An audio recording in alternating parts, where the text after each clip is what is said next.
సాధు పరిషత్ అధ్యక్షులు వారు ఢిల్లీ ఎన్నికల్లో కూడా దగ్గరగా కీలకంగా పనిచేశారు. స్వామీజీ, ఏంటి మీ అబ్జర్వేషన్ ఏంటి? ఈసారి బీజేపీ వైపు ఉండాలి ఢిల్లీ ప్రజల నిర్ణయం తీసుకున్నట్టు దాదాపుగా కనిపిస్తోంది. దానికి ప్రధానమైన కారణాలకు 3 చెప్పండి అంటే ఏం చెప్పగలుగుతారు? ఋషి గారు నమస్కారం. ప్రైమ్ లైన్ ప్రేక్షకులకు కూడా నమస్కారం. నమస్కారం స్వామి. ప్యానల్ సభ్యులకు కూడా నమస్కారం. ముఖ్యంగా అక్కడైతే పార్టీ అధికారంలోకి రాబోతుంది.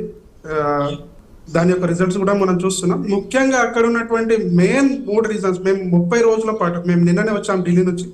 30 రోజుల పాటు జుగ్గి జోపడిలో ముఖ్యంగా ప్రతిరోజు సుమారు 30 నియోజకవర్గాల్లో మేము తిరిగాం. అక్కడ రోజు ఒక నియోజకవర్గంలో మేము ఒక లక్ష్మీ గృహాలు, లక్ష్మీ నిలయాలు అని చెప్పేసి ఒక కార్యక్రమంతో పాటు మేము వెళ్ళడానికి ఒక అవకాశం దొరికింది. లోపల ఎట్లా ఉంది అనే పరిస్థితులు చూడడానికి వెళ్తే అక్కడ మెయిన్ రీజన్ ఏం కనిపించిందంటే, ముఖ్యంగా ప్రధాన అంశం ఏంటంటే కేజ్రీవాల్ యొక్క అవినీతి అనేది, ముఖ్యంగా షరాబ్ ఘోటాల, మద్యం కుంభకోణం అనేది ముఖ్యంగా అక్కడ చూపెట్టినటువంటి ఒక అంశం.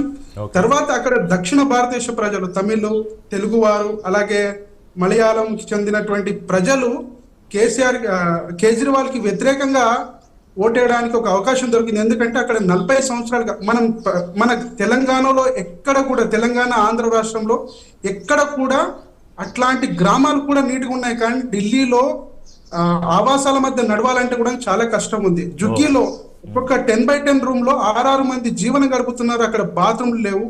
ఈయన జుగ్గి వాళ్ళని ఆమ్ ఆద్మీ అంటే పేద ప్రజలను మారుస్తానని చెప్పేసి అధికారంలోకి వచ్చినటువంటి కేజ్రీవాల్ అక్కడ వాళ్ళ బతుకులను మాత్రం ఒక్క 1% కూడా మార్చలేకపోయాడు.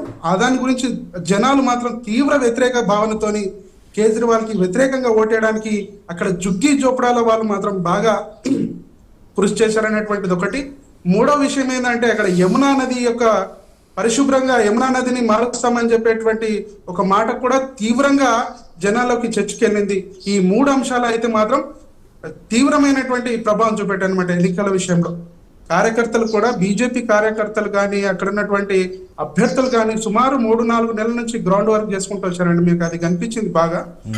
మేము 30 రోజుల్లో ఉన్న విషయాల్లో కూడా డ్రాయింగ్ రూమ్ మీటింగ్స్ కానీ, అలాగే జుగ్గి రాత్ అని చెప్పేసి ప్రతి బస్తీలో జుగ్గి జోపడాలు ఉండేటువంటి బస్తీల్లో అక్కడ ఉన్నటువంటి నాయకులు కానీ, ఎమ్మెల్యే అభ్యర్థులు కానీ నిద్రపోవడం అనేటువంటిది ఇక్కడ విశేషమైనటువంటి ప్రభావం చూపెట్టింది ఢిల్లీ ఓటర్ల పైన. కాబట్టి ఇది బాగా వ్యతిరేకమైన, కేజ్రీవాల్ కు వ్యతిరేకంగా జనాలు సమీకరించడానికి ఇది ఒక అవకాశం దొరికిందండి.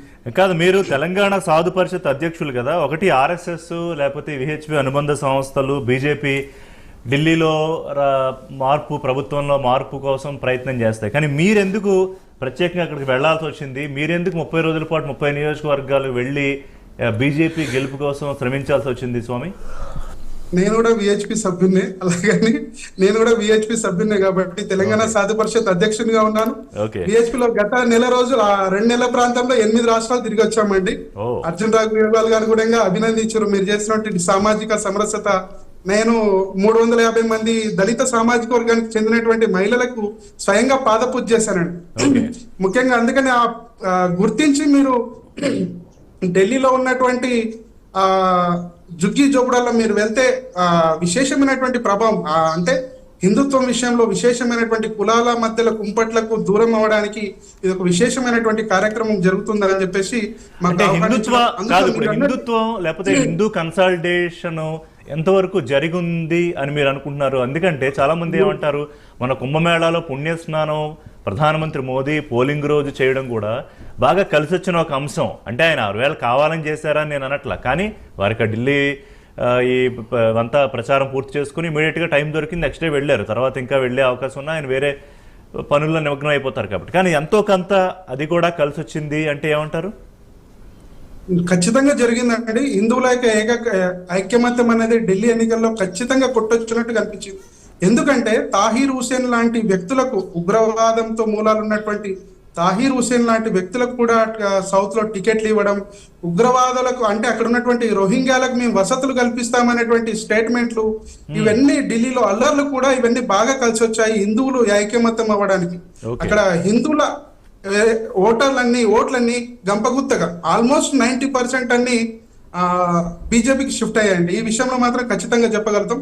ఒకవేళ గనక కాంగ్రెస్ గనక పోటీలో ఉండి కాంగ్రెస్ గనక ఇంకా విస్తృత ప్రచారం చేసి ఉంటే ఆమ్ ఆద్మీ పార్టీ యొక్క ఏవైతే నంబర్స్ ఉన్నాయో ఇంకా ఇంకా తగ్గిపోయాయి. చాలా మటుకు తగ్గేవి. తులసిరెడ్డి గారు, బీజేపీ పార్టీ యొక్క అంకెలు ఇంకా పెరిగేవి. నిజంగా ఏం జరిగిందంటే వాళ్ళిద్దరు నిజంగా ఎలక్షన్ల ముందు విడిపోతారు, డైవర్స్ తీసుకుంటారు, మళ్ళీ ఎలక్షన్ అయిన తర్వాత పెళ్లి చేసుకుంటారు. ఈ డైవర్స్ పెళ్లి ఇవన్నీ కామన్ అనమాట. Aam Aadmi party and Congress party పెళ్లి బట్ ఏదేమైనా విడాకులు సరే, వాళ్ళు పెళ్లి విడాకులు కూడా ఎలా ఉన్నా మొత్తం మీద ఆమ్ ఆద్మీ పార్టీకి అయితే దెబ్బతీశారు. ఆ మేర అయితే బీజేపీకి ఆ ఓటు బ్యాంక్ చీలిపోతే ఖచ్చితంగా బీజేపీకే ప్లస్ జరుగుతుంది కదా, కలిసి వస్తుంది కదా. పాపారావు గారు ఉన్నారా?